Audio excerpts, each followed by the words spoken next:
재난지원금 효과가 나타나는 걸까요? 시장의 재난지원금이 풀리면서 소비 심리가 서서히 반등하고 있다. 이런 조사가 나왔습니다. 문재인 대통령도 재난지원금이 힘겨운 사람들 마음을 따뜻하게 덮여주고 있는 것 같아서 보람을 느낀다. 이런 얘기를 했는데요. 한국은행이 발표한 소비자 심리 지수를 보면 4월 달에 이렇게까지 떨어졌던 소비 심리가 조금씩 살아나는 것 볼 수 있습니다. 자, 살아나야지요. 이게 재난지원금 효과일 수 있는데요. 이재명 경기도지사는 거의 명절 분위기인 것 같다. 적어도 두세 차례 더 해야 할 것 같다. 이런 얘기를 했습니다. 김태년 민주당 원내대표는 아픈 사람은 일단 빚을 내서라도 살리고 봐야 되는 거 아니냐. 3차 추경 준비도 해야 된다. 문재인 대통령도 3차 추경 더 크게 준비해야 된다는 얘기를 했는데요. 이제 문제는 재정이죠.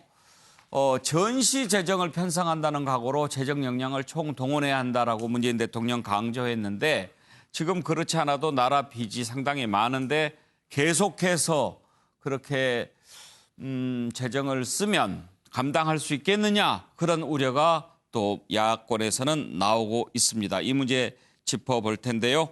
먼저 문재인 대통령의 오늘 발언부터 들어보실까요?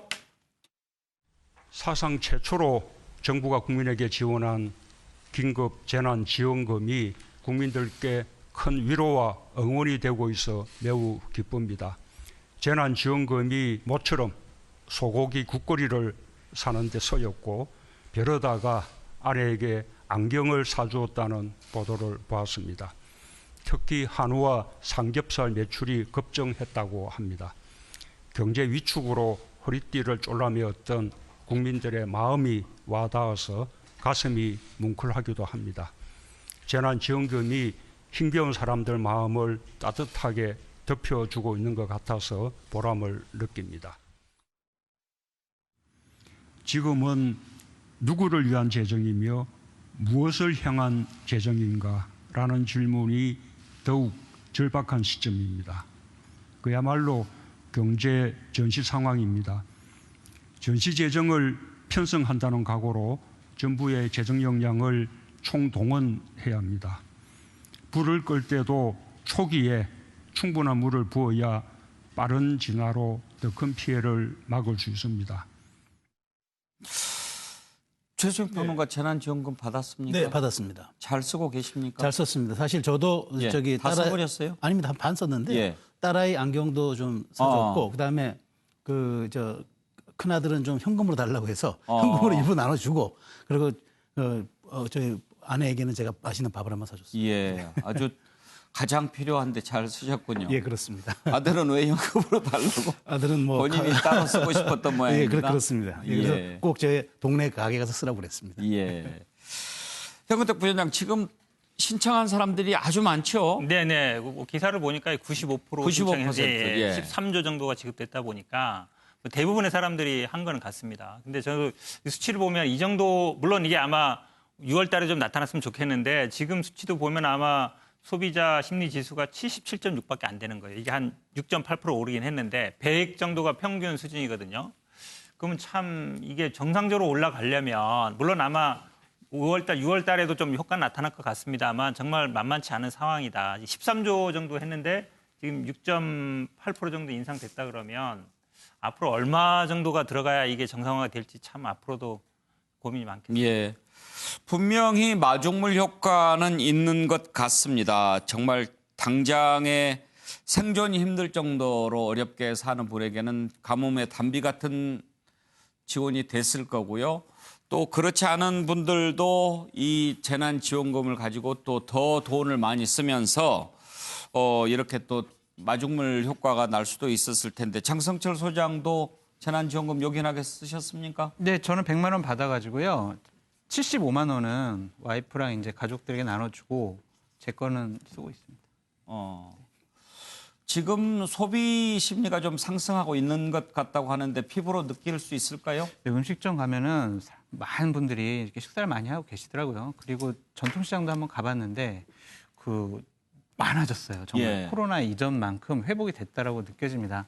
근데 제가 이제 드리고 싶은 말씀은 뭐냐면 능력 있는 정부냐 아니냐는 이제 재난지원금을 다 쓰고 난 이후에 세계 경제가 어떻게 재편되는 것이냐를 보고 우리나라 경제 운영을 어떻게 해야 될 것이냐를 정말 긴밀하게 청와대와 기재부가 논의를 해야 될 것 같아요. 왜냐하면 이제 돈을 많이 풀잖아요. 전 세계적으로. 그럼 인플레이션이 강화될 겁니다. 그리고 지금 미국과 중국이 무역 전쟁하고 있습니다. 그 상황에서 우리나라가 어떠한 자세를 취해야 될지 수출 중심 국가인 우리나라가 미국에서도 잘못 보이면 안 되고 중국에도 잘못 보이면 안 되지 않습니까? 전 세계적으로 지금 코로나19 이후에 경제 체제가 바뀌는 이 상황에서 한없이 돈을 뿌릴 수는 없잖아요. 재정 건전성 문제도 있고 우리가 국채 발행한다고 하는데 국채 안 팔리면 어떡합니까? 그렇기 때문에 능력 있는 정부라고 보여주시려면 재난지원금 이후에 우리나라 경제 체제를 어떻게 잘 단둘이 할 것이냐를 보여주셨으면 좋겠다라는 생각이 듭니다.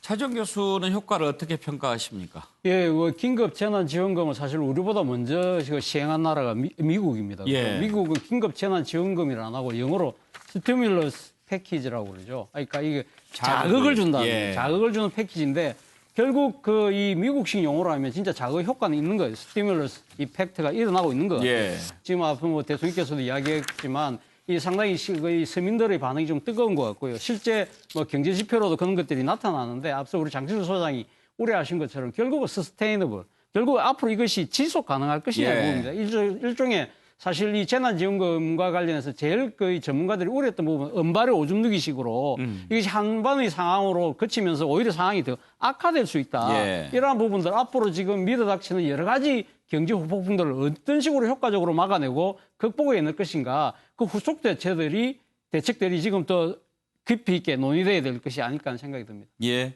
사실 요즘 젊은 세대들은 마중물이라는 말 잘 모를 거예요. 옛날 펌프를 안 썼기 때문에. 예. 예. 그때 이렇게 물을 한 바가지만 넣어도 이렇게 이제 계속 펌프질이 될 수 있는 거잖아요. 근데 그렇죠. 지금은 뭐 수도 꼭지 틀면 나오니까. 그런데 그런 마중물 효과가 이제 결국은 자극 효과일 텐데. 네, 그렇죠. 현재까지 느끼기에는 어떠세요? 차 교수 보시기에. 저는 지금 일단은 긍정적으로 보입니다. 예. 사실 제가 이 식당이나 다른 이 시장 같은 데를 가보니까 아무래도 이 많은 분들이 지금 재난지원금 가지고 소비를 하는 예. 그러한 모습들이 많이 포착이 되더라고요. 그러니까 지금 이 상인들한테 지금 재난지원금 사용할 수 있느냐 물어보는 것도 제가 옆에 직접 예. 목격하기도 했고. 근데 저는 앞으로 우리 지금 이 향후 전망과 관련해서는 예. 결국은 아마 정부가 어제 재정 전략 회의를 했습니다만은 3차 추경을 한다는 거 아닙니까? 네. 지금 우리나라 3차 추경 한 50년 동안 없었는데요. 네. 이번에 아마 50년 만에 처음인데 3차는 규모가 더 커질 규모가 거라고 훨씬 더 해요. 커진다는 거죠. 한 30조 당초 예상을 했는데 한 40조 네. 가까이 된다고 그러는데 과연 그럼 그것이 될 것이냐? 저는 어느 정도 좀 낙관을 합니다. 제가 이 판넬을 뭐라고 썼냐면 문창김수라고 썼거든요. 부창부수가 떠오르는데. 예, 부창부수인데 예. 여기는 이 문은 문재인 대통령이고 예. 김은 김종인 지금 미래통합당 예. 비대위원장으로 내정된 분인데 이제 사실 김종인 비대위원장이 사실 지난 총선 과정에서도 보면 이 재난지원금 부분에 있어서는 당시 여당보다 훨씬 더 가감하고 선제적인 입장을 보였고요. 예. 그리고 지금 들리는 말에 의하면 지금 아마 비대위원장이 되면 당의 일종의 이 혁신과 관련해서 소위 말해서 기본소득에 대한 이야기까지 좀 할 거라는 이야기가 있어요. 그렇다고 한다면 문 대통령이 지금 이야기하는 이런 가감한 추경 부분에 있어서 저는 김종인 비대위원장이 적극적으로 하합할 가능성이 높지 않을까. 그렇다고 한다면 문창 김수의 그런 효과를 따라서 저는 이러한 부분들에 있어서 여야가 합의만 잘 되면 저는 어느 정도 더 큰 또 이런 효과가 있지 않을까 하는 기대를 갖고 있습니다. 예, 최수영 평론가. 저는 이제 기본적으로 동의합니다. 동의하는데 사실 지난번 이제 박근혜 전 대통령 당시 이제 증세 없는 복지는 허무다 예, 이런 말 예. 했잖아요. 저는 비어있는 곳간에서 어떻게 지원이 나가겠습니까? 그렇기 때문에 저는 대통령께서 어저께 재정전략회의를 그저께 하시는 걸 보는데 저는 좋아요. 사실 국가적 책무가 사회적 안전망을 깔아서 여기에 소외되는 사람이 없고 피해되는 사람이 없도록 하는 게 중요합니다. 그러나 나라 국가를 지키는 것도 중요하죠. 그런 측면에서 대통령께서 사실은 주요 정책에 대한 경제 정책에 대한 어떤 선회를 언급하지 않은 점이 조금 아쉬워. 왜냐하면 고간이 들어오게끔 할 수 있는 또 물길을 열어놔야 그 물길을 통해서 다시 또 국민에게 지원이 나가는 거 아니겠습니까? 언제까지 비어있는 고간에서 계속 퍼줄 수는 없는 거잖아요. 그런 측면에서 조금 그런 전시재정 편성한다는 각오는 좋은데 그렇다면 세수를 증대할 수 있는 방안 여기에 대한 좀 구체성을 좀 대통령께서 화두를 던지셔야 합니다. 예. 그래야만 경제 참모들이 대안을 내놓잖아요. 저는 그 측면에서는 조금 전 대통령이 언급 없으셨던 점이 좀 아쉽다는 생각이 듭니다. 어르신 지적입니다. 자, 재난지원금과 관련해서 일단은 효과가 좀 나타나고 있다고 한다면 두 가지만 좀 더 생각해 보겠습니다. 하나는 지금 이게 효과가 있으니까 좀 더 한번 해보자라는 얘기가 나옵니다. 이재명 경기도지사 같은 경우에는 2차, 3차 긴급 재난지원금을 또 하자라고 하는데 그렇게 하면 더 효과가 있을지 한번 따져보고요. 지금 야당에서 재정 건전성 걱정하면서 또 하나는 김종인 비대위원장이 기본소득세 얘기할 것이다. 그 부분과 한번 좀 어떻게 연계가 되는지 살펴보자라는 부분이 있는데 나눠서 한번 생각해 볼까요? 먼저 2차, 3차 지원과 관련해서 김태년 민주당 원내대표 발언 한번 들어보시죠. 재정 건전성은 긴 호흡을 가지고 고민해야 합니다. 아무리 부채, 분자를 관리한다 하더라도 GDP, 분모 관리에 실패하면 부채 비율은 관리가 되질 않습니다. 가족 중에 아픈 사람이 있으면 빚을 내서라도 살리고 봐야 합니다. 건강을 회복한 다음에 일을 해서 갚으면 됩니다. 당장의 재정 건전성만 따지다가 경제 위기가 더 심각해지는 것을 방치해서는 안 됩니다. 명절 대목을 다시 맞은 것 같다고 말씀하시고요. 예. 객관적 지표들도 매출이 많이 회복되고 일부에서는 작년 이맘때를 넘어섰다고 통계 자료도 나와서 예. 실제 경기 부양 효과가 큰 것 같습니다. 코로나19가 조기 종식되지 않을 것이다. 그리고 코로나19가 종식되더라도 이미 이 물리적 거리두기라고 하는 게 생활화됐고 예. 소위 비접촉, 비대면 경제라고 하는 게 활성화되고 있기 때문에 예. 과거로 돌아가기 어렵습니다. 예. 결국은 경제는 상당 기간 나빠질 가능성이 있기 때문에 저는 당연히 최소한 2-3번 정도는 네. 더 해야 될 거고 그런데 그거를 가능하면 가장 효율적인 방법으로 경제 순환을 좀 원활하게 하는 수요 측면을 보강하는 방식으로 예. 지금 현재 4차 산업혁명으로 커진 공급 역량하고 수요 역량을 좀 맞춰줘야 정상적인 순환이 가능합니다. 예. 그래서 저는 불가피하다고 봅니다. 2-3차례 더 하는 거. 예, 자 형은택 부위원장. 네. 일단 민주당은 일단 살리고 봐야 되는 거 아니냐라는 그렇죠. 건데 민주당이 재정 건전성 걱정 안 하겠습니까? 정부 여당이 오히려 더 걱정하겠죠. 근데 야당 계속 그 부분 공격하는데 그 부분에 관한 고민을 어떻게 하면서 그 내용을 살려갈 수 있을까요? 지금 앞에 두 분이 정확히 말씀하셨는데요. 사실은 지금 이재명 지사 말씀처럼 저도 아마 이게 백신이 개발되든 아니면 치료제가 개발되지 않는 한은 금방 안 끝날 거라는 거 대부분이 알고 있잖아요. 오래 갈 수도 있거든요. 그리고 어쨌든 지급하는 부분은 누구든지 저는 찬성할 거라고 보는데 결국은 재원 마련을 어떻게 할 거냐 이 부분인 것 같아요. 근데 강남훈 교수나 그러니까 어찌 보면 기본소득을 계속 주장했던 분들이 보면 결국은 이거는 세금을 어느 정도 받을 수밖에 없다. 근데 지금처럼 또 기업들이 법인세라든지 이런 것들을 많이 낼 수 없는 상황이 된다 그러면 사실은 우리가 고정적으로 있는 자산, 토지거든요. 토지에서 결국은 뭔가 우리가 쉽게 가면 재산이라든지 부동산이라든지 이런 데서 세금을 조금 더 증액해서 할 수밖에 없는 거 아니냐라고 많은 분들이 생각하시는데 저는 아마 이 김종인 비대위원장이 지난번에 선거 때도 예산을 그냥 200조를 전용해서 하자 그랬는데 사실은 500조 되는 예산에 200조를 다 전용해버리면 어찌 보면 국가 운영이 안 되는 거거든요. 그 당시는 아마 좀 긴급했던 것 같은데 저는 이 부분 그러니까 어떻게 이 재원을 마련할 것이냐. 저는 아마 김종인 비대위원장이 기본소득을 꺼낼 수도 있다고 봐요. 하지만 이분도 경제 전문가라면 세금을 재원을 어떻게 마련하겠다. 예를 들어서 아니면 제가 말씀드린 것처럼 토지 소유를 증세한다든지 그런 걸 오히려 더 꺼내주는 게 더 현명하고 어찌 보면 실용적이지 않은가라고 보고 있습니다. 장성철 소장은 어떻게 보십니까? 재정 건전성을 참 야당에서 걱정하는 것 자체가 이게 좀 적절하지가 않죠. 여당이 해야죠. 왜냐하면 정권을 갖고 있고 재정을 운영하지 않습니까? 걱정되는 게 있어요. 제 사례 하나 말씀드릴게요. 제가 공무원연금 받아요. 60살부터. 근데 제가 공무원연금에 납부한 금액이 7천만 원이에요. 근데 제가 60살부터 평균 수명이 85살까지 25년을 산다 그러면 저는 대략 5억 원을 받아요. 이게 지속 가능한 연금이 될 수가 없잖아요. 우리나라요. 국가 부채는 820조지만 공무원, 군인, 연금 충당 부채가 1,000조가 넘습니다. 이거 국가가 다 보존해 줘야 되는 금액이거든요. 이거를 정부가 밝히진 않잖아요. 우리 이러한 빚이 있다고 얘기 안 하잖아요. 우리 아이가 대학 갈 때 우리 엄마 아빠가 빚 없이 등록금을 마련해 준 거는요.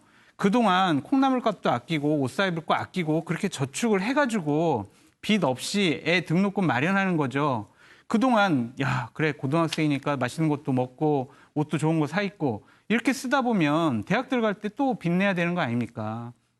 그러니까 지금 어려운 부분이니까 이미 나눠줬잖아요. 그러니까 이 재정 건전성 야당이 지적하는 부분도 충분히 좀 고려해 주셨으면 좋겠다라는 생각입니다. 예.